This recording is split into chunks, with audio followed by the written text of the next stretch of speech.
Hi friends, welcome to Dhankush kitchen. ಇವತ್ತಿನ ರೆಸಿಪಿನಲ್ಲಿ 10 ನಿಮಿಷದಲ್ಲೆಲ್ಲ ನಾವು ಬಾಯಲ್ಲಿಟ್ಟರೆ ಕರಗೋಗುವಂಥ ಬೆಣ್ಣೆ ಮುರುಕನ್ನ ಮನೆಯಲ್ಲಿ ಸುಲಭವಾಗಿ ಮಾಡ್ಕೋಬೋದು. ಅದು ಹೇಗೆ ಮಾಡೋದು ಅನ್ನೋದನ್ನು ತೋರಿಸ್ಕೊಡ್ತೀನಿ. ನೀವು ಕೂಡ ಈ ರೀತಿ ಕ್ರಿಸ್ಪಿಯಾಗಿ ಬೆಣ್ಣೆ ಮುರುಕನ್ನ ಮಾಡ್ಕೋಬೇಕು ಅನ್ನೋದಾದರೆ ಈ ವಿಡಿಯೋನ ಸ್ಕಿಪ್ ಮಾಡದೆ ನೋಡಿ. ಹಾಗೆ ಯಾರೆಲ್ಲ ನಮ್ಮ ಚಾನಲ್ನ ಸಬ್ಸ್ಕ್ರೈಬ್ ಆಗದೆ ನೋಡ್ತಾ ಇದ್ದೀರೋ ಪ್ಲೀಸ್ ಸಬ್ಸ್ಕ್ರೈಬ್ ಮಾಡ್ಕೊಳ್ಳಿ. ಹಾಗೆ ಬೆಲ್ ಐಕಾನ್ ಕ್ಲಿಕ್ ಮಾಡೋದನ್ನು ಮರಿಬೇಡಿ. ಬನ್ನಿ, ಏನೆಲ್ಲ ಇಂಗ್ರೀಡಿಯೆಂಟ್ ಬೇಕು ಅನ್ನೋದನ್ನು ತೋರಿಸ್ಕೊಡ್ತೀನಿ. ಮೊದಲು ನಾನಿಲ್ಲಿ 1.5 ಕಪ್ಪಷ್ಟು ಅಕ್ಕಿ ಹಿಟ್ಟನ್ನ ತೊಗೊಂಡಿದ್ದೀನಿ. ಯಾವ ಕಪ್ನಲ್ಲಿ ನಾವು ಅಕ್ಕಿ ಹಿಟ್ಟನ್ನ ತೊಗೋತೀವೋ ಅದೇ ಕಪ್ನಲ್ಲೇ ಎಲ್ಲವನ್ನು ಮೆಷರ್ ಮಾಡಿ ತೊಗೋಬೇಕು. ಹಾಗೆ 3 ಟೇಬಲ್ ಸ್ಪೂನಷ್ಟು ನಾನು ಬೆಣ್ಣೆನ ತೊಗೊಂಡಿದ್ದೀನಿ. 1/4 ಕಪ್ಪಷ್ಟು ಮೈದಾನ ತೊಗೊಂಡಿದ್ದೀನಿ. ಮೈದಾ ಹಾಕೋದ್ರಿಂದ ಸಾಫ್ಟಾಗಿ ಚೆನ್ನಾಗಾಗುತ್ತೆ. ಹಾಗೆ 1/4 ಕಪ್ಪಷ್ಟು ಕಡಲೆ ಹಿಟ್ಟು, 1/2 ಕಪ್ಪಷ್ಟು ಹುರ್ಗಡ್ಲೆನ ತೊಗೊಂಡಿದ್ದೀನಿ. ಹಾಗೆ 1/4 ಟೀ ಸ್ಪೂನಷ್ಟು ಇಂಗು, 1/2 ಸ್ಪೂನಷ್ಟು ಜೀರಿಗೆ, 1/2 ಸ್ಪೂನ್ ಉಪ್ಪು, 1 ಸ್ಪೂನಷ್ಟು ಕಾಶ್ಮೀರಿ ರೆಡ್ ಚಿಲ್ಲಿ ಪೌಡರ್, 1/2 ಸ್ಪೂನಷ್ಟು ಕಾಳು ಮೆಣಸಿನ ಪೌಡರು, ಚಿಟಿಕೆ ಸೋಡಾ. ಈ ಕಡಲೆನ ಪೌಡರ್ ಮಾಡ್ಕೋಬೇಕು. ಮೊದಲು ನಾವು ಇಲ್ಲೊಂದು ಬೌಲ್ಗೆ ಅಕ್ಕಿ ಹಿಟ್ಟು, ಮೈದಾ ಹಾಗೆ ಉಳಿದಿರುವಂಥ ಎಲ್ಲ ಇಂಗ್ರೀಡಿಯೆಂಟ್ನು ಕೂಡ ಸೇರಿಸ್ಕೊತಾ ಇದ್ದೀನಿ. ಕಡಲೆ ಹಿಟ್ಟು ಕೂಡ ಸೇರಿಸ್ಕೊಂಡಿದ್ದೀನಿ. ಇವಾಗ ಇದನ್ನು ಪೌಡರ್ ಮಾಡ್ಕೊಂಡು ತೊಗೊಂಬರೋಣ. ನೋಡಿ, ಈ ರೀತಿ ನೈಸ್ ಪೌಡರ್ ಆಗಬೇಕು. ಅಕಸ್ಮಾತ್ ಏನಾದರೂ ಸ್ವಲ್ಪ ತರಿ ಇದ್ದರೆ ಅದನ್ನ ಜರಡಿ ಇಟ್ಕೊಳ್ಳಿ. ಇವಾಗ ಇದನ್ನು ಹಾಗೇ ಡ್ರೈ ಮಿಕ್ಸ್ ಮಾಡ್ಕೋಬೇಕು. ಬೆಣ್ಣೆನ ಹಾಗೇ ಹಾಕ್ಕೊಳ್ಳೋದಕ್ಕಿಂತ ಈ ರೀತಿ ಕರಗಿಸ್ಬಿಟ್ಟು ಹಾಕ್ಕೊಂಡ್ರೆ ಚೆನ್ನಾಗಿ ಎಲ್ಲ ಕಡೆ ಹೊಂದ್ಕೊಳ್ಳುತ್ತೆ. ನೋಡ್ಕೊಂಡು ಸೇರಿಸ್ಕೊಳ್ಳಿ.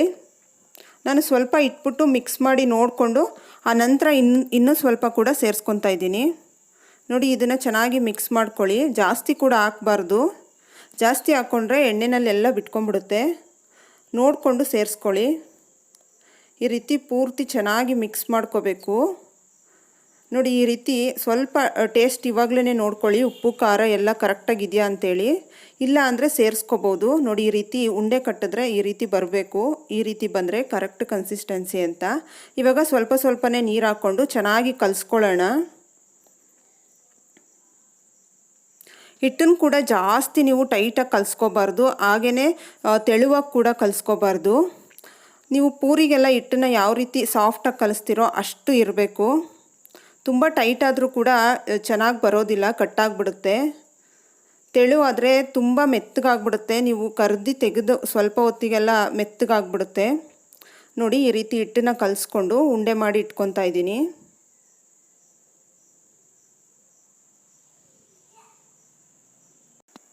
ಎಣ್ಣೆ ಕಾಯೋವರೆಗೂ ಇದಕ್ಕೆ ಪ್ಲೇಟ್ ಮುಚ್ಚಿ ಸೈಡಲ್ಲಿ ಇಟ್ಕೊಳ್ಳಿ.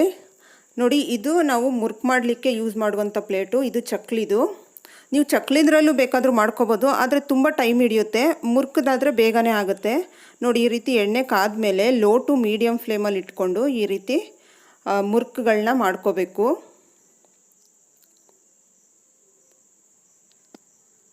ನೀವು ಚಕ್ಲಿ ಒಳಗೆ ಸ್ವಲ್ಪ ಎಣ್ಣೆನ ಸ್ಪ್ರೆಡ್ ಮಾಡಿಕೊಂಡು ನಂತರ ನೀವು ಹಿಟ್ಟನ್ನು ಹಾಕ್ಕೊಳ್ಳಿ. ಆವಾಗ ಬೇಗ ಈಸಿಯಾಗಿ ಬರುತ್ತೆ. ನೋಡಿ, ಈ ರೀತಿ ಹಾಕಿದ ತಕ್ಷಣವೇ ನೀವು ತಿರುಗಿಸ್ಕೋಬಾರ್ದು. ಸ್ವಲ್ಪ ಈ ರೀತಿ ಫ್ರೈ ಆದಮೇಲೆ ಇದನ್ನು ತಿರುಗಿಸ್ಕೋಬೇಕು. ಲೋ ಟು ಮೀಡಿಯಮ್ ಫ್ಲೇಮ್ನಲ್ಲಿ ಇಟ್ಕೊಂಡೆ ನೀವು ಇದನ್ನು ಬೇಯಿಸ್ಕೋಬೇಕು. ನೋಡಿ, ಇಷ್ಟಾದರೆ ಸಾಕು. ಇವಾಗ ತೆಗೆದುಬಿಡೋಣ. ಇದೇ ರೀತಿ ನಾನು ಎಲ್ಲ ಮುರುಕುಗಳನ್ನು ಮಾಡಿಟ್ಕೊಂಡಿದ್ದೀನಿ. ನೀವು ಮನೆಯಲ್ಲಿ ಈ ರೀತಿ ಟ್ರೈ ಮಾಡಿ. ತುಂಬ ಅಂದರೆ ತುಂಬಾ ಚೆನ್ನಾಗಿ ಬರುತ್ತೆ. ನೋಡಿ, ಎಲ್ಲ ಮುರುಕುಗಳು ರೆಡಿಯಾಗಿದ್ದಾವೆ.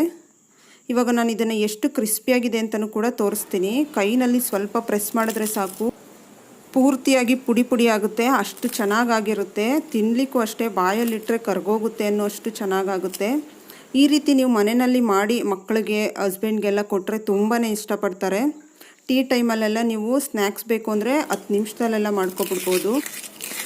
ತುಂಬ ಅಂದರೆ ತುಂಬಾ ಕ್ರಿಸ್ಪಿಯಾಗಿ ಬೆಣ್ಣೆ ಥರ ಇರುತ್ತೆ. ತಿಂತಾಯಿದ್ರೇ ತಿಂತಾನೇ ಇರಬೇಕು ಅನಿಸುತ್ತೆ, ಅಷ್ಟು ಚೆನ್ನಾಗಾಗುತ್ತೆ. ನೀವು ಕೂಡ ಮನೆಯಲ್ಲಿ ಈ ರೀತಿ ಬೆಣ್ಣೆ ಮುರುಕುಗಳನ್ನ ಟ್ರೈ ಮಾಡಿ. ಅಕಸ್ಮಾತ್ ಏನಾದರೂ ಬೆಣ್ಣೆ ಇಲ್ಲ ಅಂದರೆ ತುಪ್ಪ ಕೂಡ ಯೂಸ್ ಮಾಡ್ಬೋದು. ಈ ವಿಡಿಯೋ ನಿಮ್ಗೆ ಇಷ್ಟ ಆಗಿದೆ ಅಂತ ತಿಳ್ಕೊತೀನಿ. ಇಷ್ಟ ಆಗಿದರೆ ನಮ್ಮ ಚಾನಲ್ನ ಸಬ್ಸ್ಕ್ರೈಬ್ ಮಾಡ್ಕೊಳ್ಳಿ. Thank you.